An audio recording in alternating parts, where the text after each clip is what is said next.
From 1880 to 1930, the Unitarian movement experienced a change in its ministry so profound that it engendered a powerful backlash.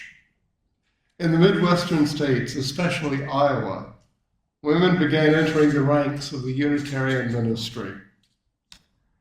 March is Women's History Month, so it seems appropriate to share some of these women's stories. The story of the Iowa Sisterhood. There are moments in history when a door opens and then the door is shut. This story is like that. Women entered the Unitarian ministry in a specific time and were acknowledged by their call and ability. And then women were hardly seen in the Unitarian ministry, later Unitarian Universalist ministry, until the 1970s. Nowadays, the majority of Unitarian Universalist women ministers are women. And there's always that fear of an old girl network now. Women can do that too. Most of my remarks are based upon the book, Prophetic Sisterhood, Liberal Women Ministers of the Frontier, 1880 to 1930 by Cynthia Grant Tucker. She was formerly, I think she's retired now, but she was a professor of history in Tennessee.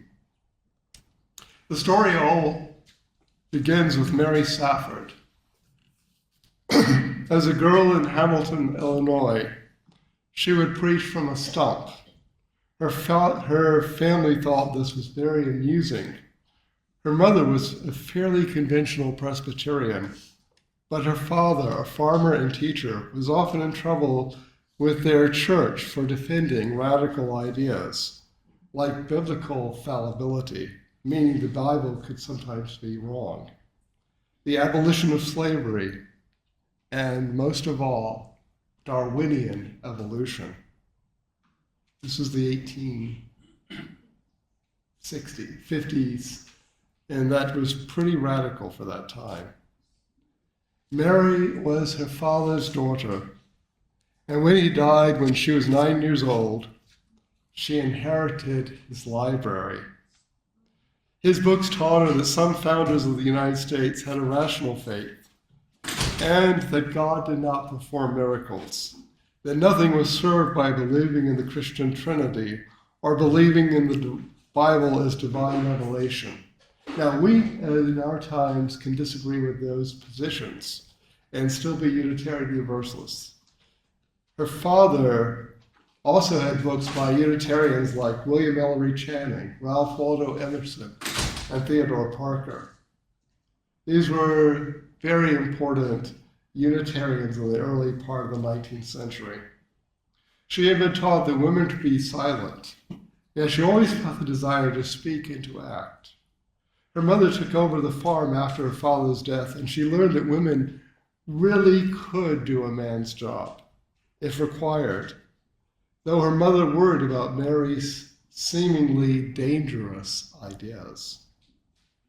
Mary found a friend in a girl who lived in a neighboring farm, whose father was a radical Unitarian. Her name was Eleanor Gordon. Eleanor was given an education that encouraged radical thinking, and she influenced Mary Safford even further than her father did. She also modeled thinking for herself. They became close friends, and one afternoon in the mid-1870s, when they were in their early 20s, they swore together that they would spend their lives together serving the world as a team. They became excited by Unitarianism that was just beginning to be spread in Iowa. They became active in the Unitarian movement, befriending Jenkins Lloyd Jones, the most prominent Midwestern Unitarian minister, and also the uncle of Frank Lloyd Wright, who was also a Unitarian. He encouraged Mary Safford to enter the Unitarian ministry because there was a shortage of Unitarian ministers willing to serve Iowa congregations. You need to know that Iowa had very low salaries and very hard conditions to deal with. Jones was an ardent feminist and believed that Mary had the ability to lead. He encouraged a new Unitarian congregation in Humboldt, Iowa, to hire Mary Safford as their minister. And they did, and they ordained her to the Unitarian ministry in 1880, despite the fact that she had little formal education. One of the things you need to know about Unitarian Universalism is that only congregations have the power to ordain people to the ministry. Our association does not have that power. And a congregation can also ordain people who do not go to seminary to Unitarian Universalist ministry. It's very rarely done, but sometimes it happens. And they ordained her and called her. The ministry there was successful, and Mary and Eleanor lived together in the parsonage. Eleanor ran the religious education program at the church. Mary also became involved with the Iowa Unitarian Conference, and shortly after her involvement, she became its executive secretary, the leader of the Unitarian movement in Iowa.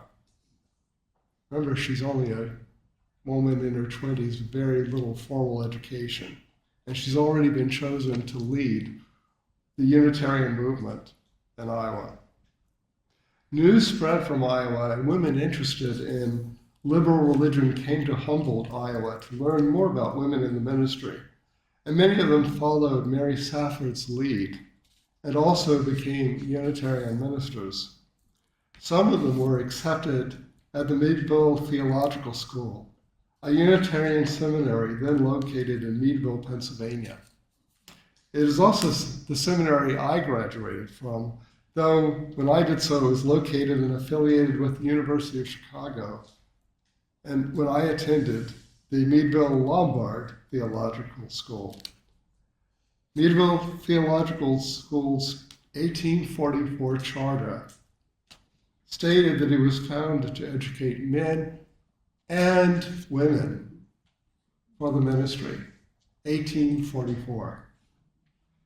It took a while, though, for the seminary to admit women, partly because women's education was not equal to that of men, and entering women students would need to be tutored separately by the faculty to bring their skills on par with those of male students. The seminary could have just admitted them and let them have a free pass. They didn't want to do that. They wanted their degree to be as equally strong as those of the men who were being students of the seminary. Many of the Unitarian women's ministers ordained in the latter part of the 19th century went to serve congregations in Iowa. Congregations in Iowa were open to women ministers. Mary Safford's success in congregational ministry and leadership on the state level proved to Iowa Unitarians that women could be good ministers. The Iowa women ministers collectively referred to their informal ministerial support group as the Sisterhood. It needs to be stated that Midwestern Unitarianism at that time was different from Unitarianism on the East Coast. Western Unitarians were less Christian in theology, read Darwin and Marx, were more open to examining new ideas, and believed absolutely in equality for everyone. In the early 20th century, Midwestern Unitarianism would become a center for religious humanism, and it was partly because of this shift. Indeed, by the time of Mary Safford's ordination, there were some Unitarian churches that admitted people in the Midwest into membership who do not profess a belief in God.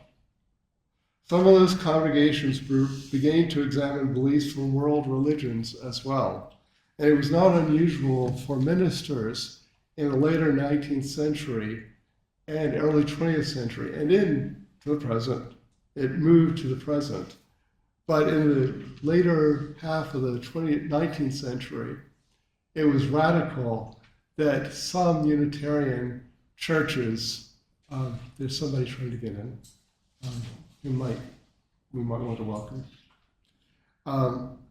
That some Unitarian churches were actually including studies of Buddhism and Hinduism and Islam and other faith traditions.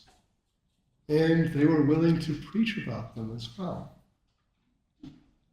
At this time, it was common for unmarried women to live together, finding safety in doing so. Mary Safford and Eleanor Gordon did so as friends.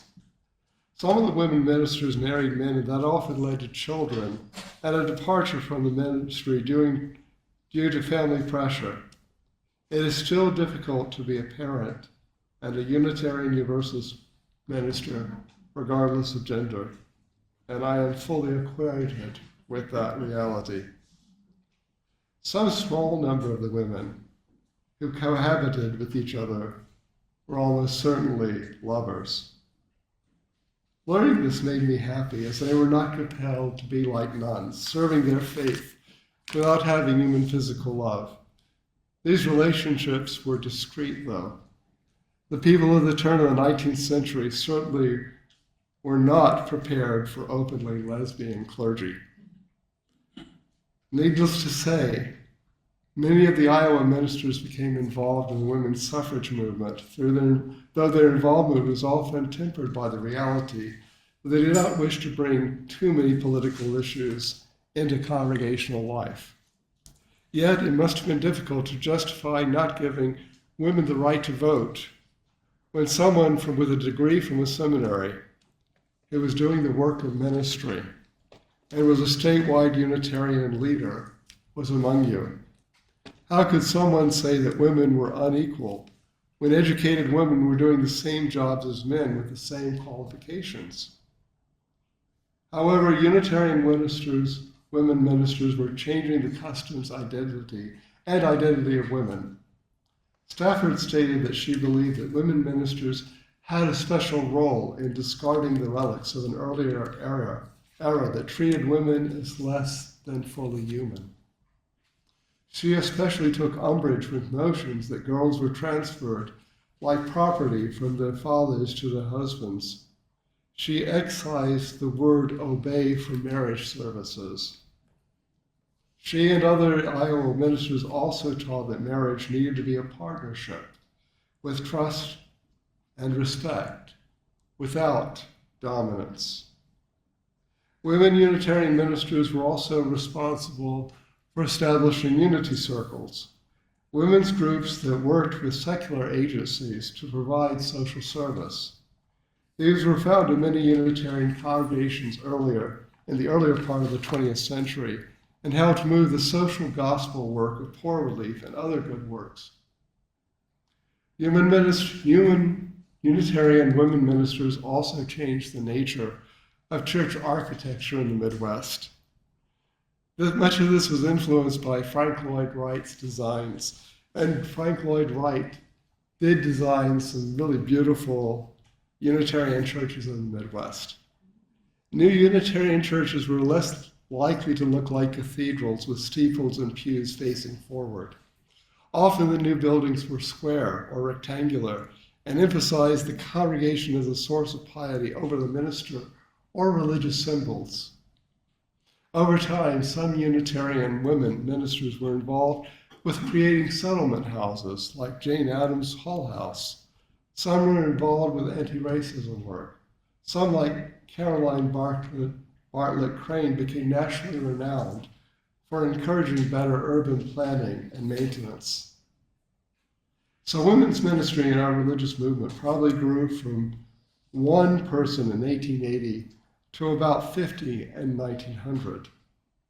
Thereafter, the number of women ministers dramatically declined. What happened? One of the factors was a societal trend in the 1890s that called for a manly ministry. Those who saw the male ministry declining related it to the ascendancy of women in the ministry. Obviously, there were so many women that ministry was becoming weaker for men. This was despite the reality that the membership in women minister-led congregations, and the number of congregations in Iowa was expanding beyond the membership of congregations in areas where only men served in ministry. Clearly, women's ministry was effective, but fragile masculinity was in effect. And then there was Samuel Adkins Elliot, who became secretary of the American Unitarian Association. He later had the job title changed to president. He's a little bit of a pretentious person, isn't he? Eliot was the son of the president of Harvard University, Charles Eliot. He came from a wealthy Boston Brahmin family. His goals were to create a more manly ministry, reduce financial connections from the general fund to smaller congregations, plant new Unitarian congregations only in college towns or significant metropolitan areas, and to make Unitarian congregations defer to the denominational headquarters in Boston, of which, of course, he was the head. In short, Samuel Eliot wanted to centralize power with himself as a leader.